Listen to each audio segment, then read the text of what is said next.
الرحمن الرحیم سبق چہارم چوتھا سبق ہے تیسیر المنطق کا، آج ہم یہاں سے پڑھیں گے دلالت و وضع اور دلالت کی قسمیں۔ دلالت، وضع اور دلالت کی قسمیں۔ اب دلالت کس کو کہتے ہیں؟ تو یہ نیچے دلالت کی تعریف آ رہے ہیں اور اس سے نیچے وضع کی تعریف آ رہے ہیں۔ دلالت کہتے ہیں کہ کسی چیز کا خود بخود یعنی قدرتی طور پر یا کسی کے مقرر کرنے سے ایسا ہونا کہ اس کے جاننے سے دوسری چیز نامعلوم کا علم ہو جائے۔ تو پہلے جس چیز سے آپ کو علم ہوا، پہلی چیز، اس کو کہتے ہیں دال، اور دوسری چیز جس کا علم ہوا اس کو کہتے ہیں مدلول۔ تو دلالت کس کو کہتے ہیں؟ کسی شے کا خود بخود مطلب قدرتی طور سے نا، یعنی اللہ کی طرف سے، قدرت کی طرف سے، کسی شے کا خود بخود قدرتی طور سے یا کسی کے مقرر کرنے سے ایسا ہونا کہ اس کے جاننے سے دوسری چیز نامعلوم کا علم ہو جائے۔ پہلی شے یعنی پہلی چیز کو جس سے علم ہوا اس کو کیا کہتے ہیں؟ دال، اور دوسری چیز کو جس کا علم ہوا اس کو کیا کہتے ہیں؟ مدلول کہتے ہیں۔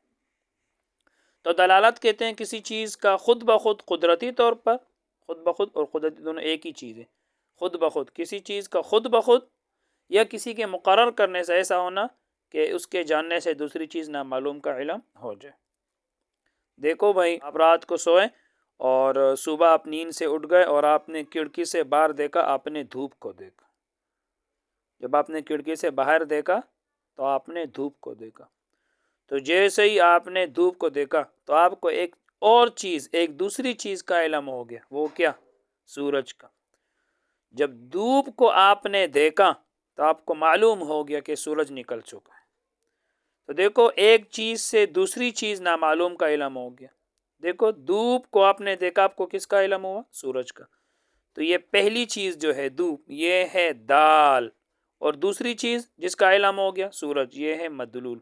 تو دھوپ کو دیکھ کر آپ کو سورج کا علم ہو گیا، اور یہ دھوپ کیا کسی نے مقرر کی ہے یا خود بخود قدرتی طور پر؟ دیکھو، قدرتی طور پر خود بخود آپ نے جب دھوپ کو دیکھا تو آپ کو سورج کا علم ہو گیا۔ تو دھوپ کیا ہوا؟ دال، اور سورج کیا ہوا؟ مدلول۔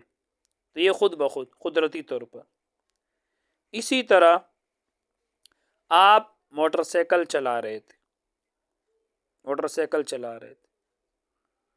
اور جب آپ ٹریفک سگنل کے قریب پہنچے تو لال بتی جل گئی۔ جب لال بتی جل گئی تو اس سے کس چیز کا علم ہوا؟ ٹھہر جاؤ نا، ٹھہر جاؤ۔ تو لال بتی کا جلنا دال، اور ٹھہر جاؤ یہ مدلول۔ دیکھو، ایک چیز سے دوسری چیز کا کیا ہو گیا؟ علم ہو گیا۔ لال بتی کے جلنے سے آپ کو کس چیز کا علم؟ ایک نامعلوم چیز کا، وہ کیا؟ کہ ٹھہر جاؤ۔ تو ایک چیز کے علم سے دوسری چیز کا علم ہو گیا۔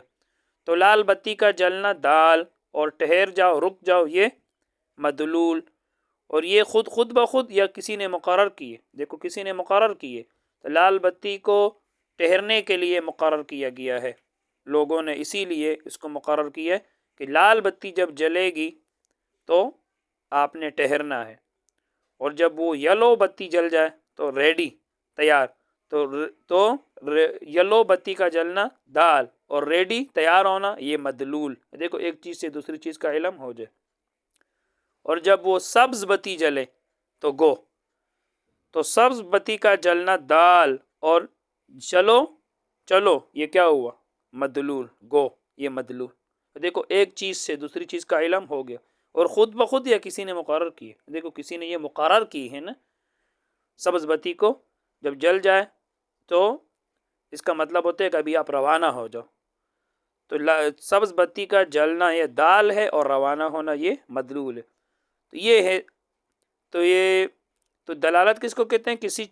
کسی شے کا خود بخود قدرتی طور سے یا کسی کے مقرر کرنے سے ایسا ہونا کہ اس کے جاننے سے دوسری چیز نامعلوم کا علم ہو جائے۔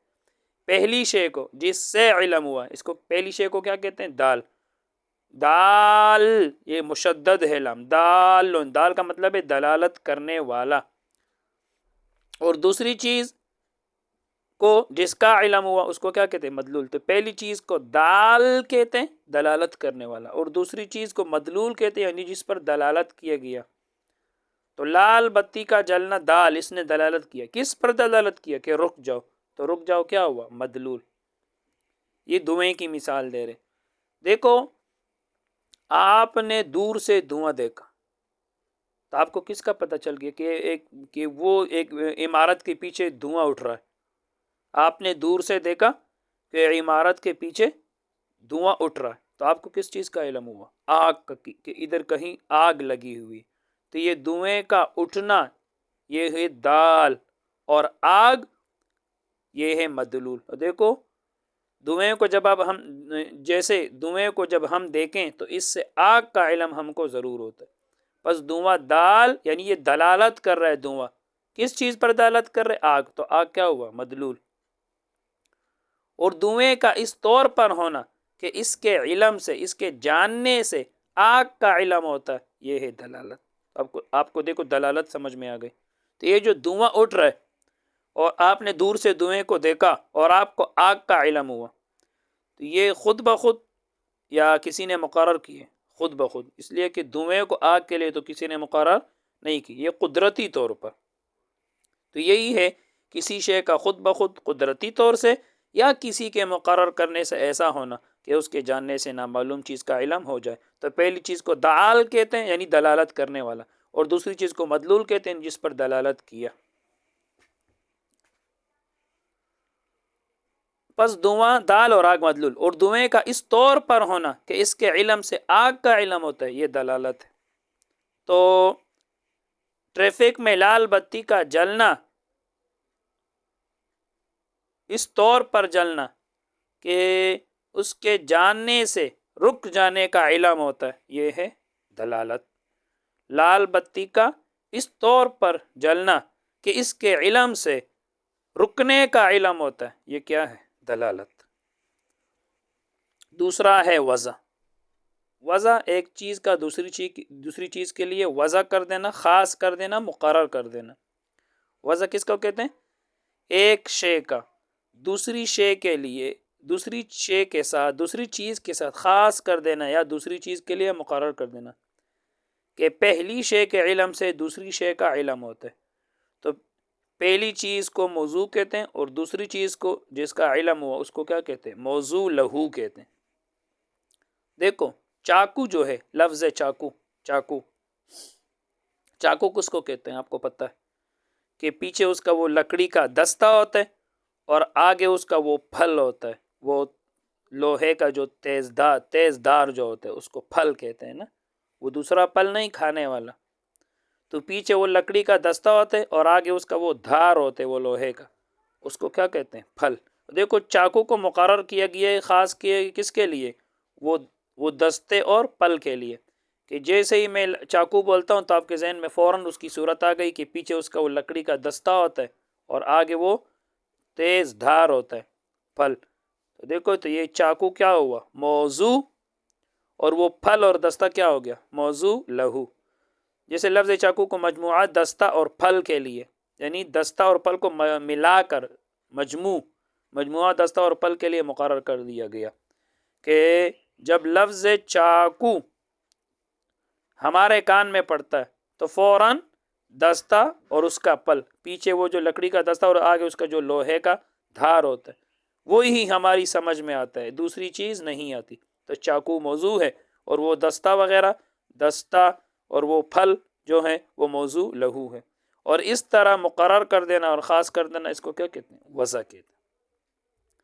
دیکھو میں کہہ رہا ہوں پنکھا.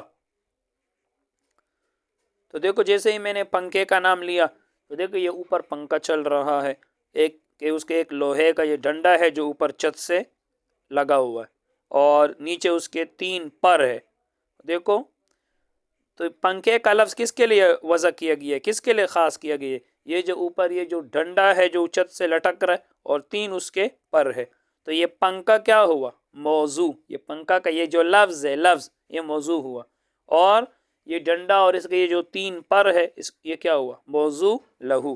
تو جیسے ہی میں پنکھے کا نام لوں تو آپ کے ذہن میں پنکھا ہی آتا ہے، اس کی پنکھے کی صورت ہی آتی، دوسری چیز نہیں آتی۔ تو یہ پنکھا کا یہ لفظ، یہ موضوع، اور یہ لوہے کا ڈنڈا اور یہ تین جو پر ہے، یہ کیا ہوا؟ موضوع لہو۔ یاد رکھنا یہ جو علم منطق ہے یہ کوئی نئی چیز نہیں ہے، بلکہ یہ ہماری ہی باتیں، ہم اس کا استعمال کرتے ہیں، لیکن ہم جن باتوں کا استعمال کرتے ہیں وہ ہمارے ذہن میں مستحضر نہیں ہوتے۔ علم منطق والوں نے انہی باتوں کو جمع کر کے ایک علم بنایا، اس کو مدون کیا، ایک علم بنایا اور اس کا نام منطق رکھ دیا، اور باقی یہ وہی ہماری عام سی باتیں ہیں جس کو ہم استعمال کرتے رہتے ہیں۔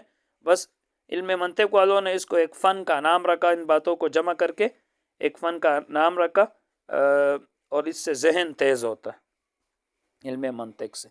باقی یہ کوئی نئی چیز نہیں ہے، ہماری ہی باتیں ہیں، لیکن چونکہ ہمارے ذہن میں مستحضر نہیں رہتی تو علم منطق والوں نے اس کو مدون کیا اور اس کو ایک علم بنا دیا اور اس کا نام رکھ دیا علم منطق۔ اور آگے یہ جو الفاظ آ رہے ہیں، لفظ اپنے موضوع لہو پر دلالت کرتا ہے، لفظ موضوع لہو، مناطقہ جو ہے یہ الفاظ سے بحث نہیں کرتے، یہ معانی سے بحث کرتے، معانی سے۔ الفاظ سے تو نحویین بحث کرتے ہیں، الفاظ سے بحث کون کرتے ہیں؟ نحویین۔ علم منطق والے معانی سے بحث کرتے ہیں، لیکن چونکہ معانی تو ذہن کے اندر ہوتے ہیں، معانی وہ تو ذہن کے اندر ہوتے ہیں، تو مجبوراً ان معانی کو الفاظ کے سانچے میں ڈال کر پیش کرنا پڑتا ہے۔ وضع آپ نے پڑھ لیا کہ ایک چیز کا دوسری چیز کے لیے خاص کر دینا، تو چاقو کو کس کے لیے مقرر کیا گیا؟ مجموعہ دستہ اور پھل کے لیے۔ پنکھے کو کس کے لیے مقرر کیا گیا؟ یہ جو اوپر لوہے کا ڈنڈا چھت سے لٹک رہے اور تین اس کے پر ہے، اور بھی بہت ساری صورتیں ہم بنا سکتے ہیں۔ بس آج کے لیے اتنا ہی۔ اللہ تعالی ہم سب کو علم نافع عطا فرمائے۔ السلام علیکم۔